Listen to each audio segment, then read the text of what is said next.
This strategy learning content is brought to you by the Marriott School of Business and the Center for Teaching and Learning at Brigham Young University.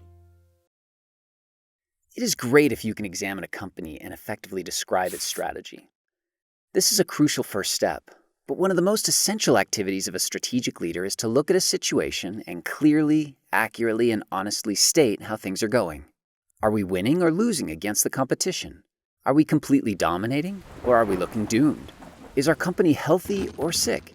And what is it about our strategy that can explain our state of health? It can be helpful to consider the analogy of visiting a doctor here. We are pretty good at noticing when something isn't quite right with our health. We have an unexplained pain, or just don't seem to be feeling as fit as we normally do. We might turn to the internet to self-diagnose. But the better approach would be to go to a trained physician who can use her expertise, tools, and training to assess the situation and diagnose exactly what might be wrong. She can check our vital signs, listen to our description of symptoms, examine the areas of pain, run lab tests, and hopefully pinpoint exactly what is wrong. Is it strep throat, or just a bad cold, a remnant cough, or the first signs of pneumonia? And what are the root causes of the problem? You might have a weakened immune system due to stress or lack of sleep, or perhaps you have a genetic weakness that contributes to the problem, or maybe you've been exposed to allergens or environmental toxins. Thus, the doctor must analyze both your internal conditions as well as your external environment and how these two intersect if she hopes to help you heal. Similarly, in business, we often turn to strategic diagnosis when things are going badly. If you have some key strategy tools and frameworks at your fingertips, you can ask the right questions and look in the right places to diagnose the strategy. Are customer preferences changing? Are your offerings keeping up with those changes? Is there a new competitive technology that is making our product or services less appealing or even obsolete? Do we have some gap in our resources or capabilities that prevents us from meeting demand and delivering quality products? Are we fully utilizing our strengths to prosper against our primary competitors? Do these questions sound familiar? They should. Most people are familiar with SWOT, or strengths, weaknesses, opportunities, and threats analysis. This tool provides a starting point for diagnosing a company's strategic situation and the root causes of current performance. But we can also have more specific strategy tools that will help us make our diagnosis more effective. We can use tools of internal analysis to help us understand the strengths and weaknesses in our resources and capabilities. We can use tools of external analysis to help us understand opportunities and threats. We can examine very high-level factors using a pest analysis, or we can examine industry-level factors using an industry analysis. These tools may help us think differently about the opportunities and threats in the broader external environment. These fundamental tools in the strategist's toolbox are just like the physician's tools when she's working hard to correct your malady. Consider, for example, Indra Nooyi's leadership at PepsiCo. She served as CEO and chairperson of the board from 2006 to 2018.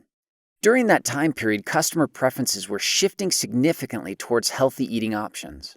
Under Nooyi's leadership, PepsiCo consistently and proactively analyzed shifting customer preferences.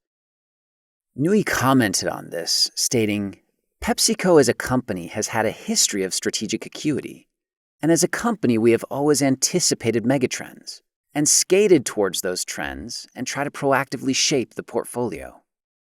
As she and others diagnosed these external trends, they also diagnosed the strengths and positions of their internal brands and offerings, and their abilities to determine how well they could deliver products to satisfy shifting markets.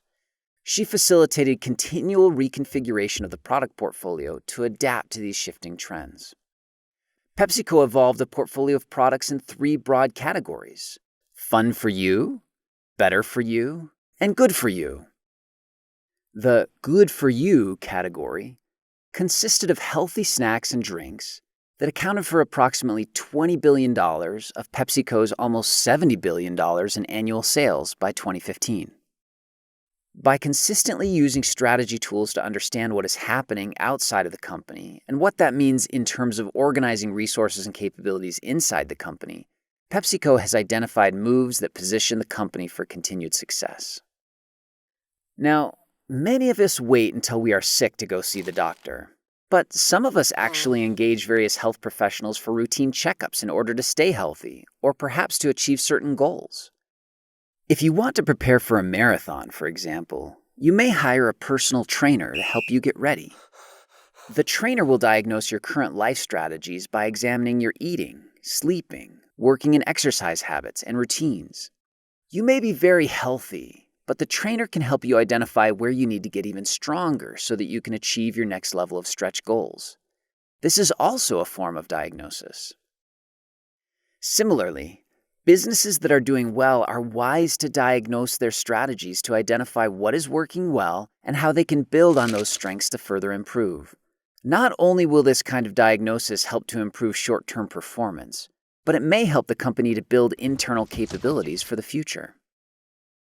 Consider, for example, NutraSweet, which for years enjoyed a monopoly in artificial sweeteners for sodas. They had the only patented artificial sweetener that was approved for carbonated soft drinks by the U.S. Food and Drug Administration. This monopoly allowed them to charge very high prices for their product, which led to gross margins in excess of 60%. But NutraSweet recognized that when their patent expired, they would have to deal with potential competitors bringing generic aspartame to the market. Thus, they invested significantly in their underlying cost structure during their patent-protected monopoly years, so that when the patent expired, they would have low-cost capabilities in what might become a commodity market. They were doing quite well during the patent, but they foresaw a time when they would require a different set of capabilities in order to remain competitive. This strategic diagnosis and adjustment was one of the keys to NutraSweet's long-term viability beyond the patent expiration. While we have not given you any of the strategy tools in this video, we hope we have given you a high-level intuition for how to use strategy tools to diagnose a strategy. Once we learn how to use the strategy tools and frameworks to effectively diagnose a company's strategy, we will be ready to move on to designing and deploying new strategies.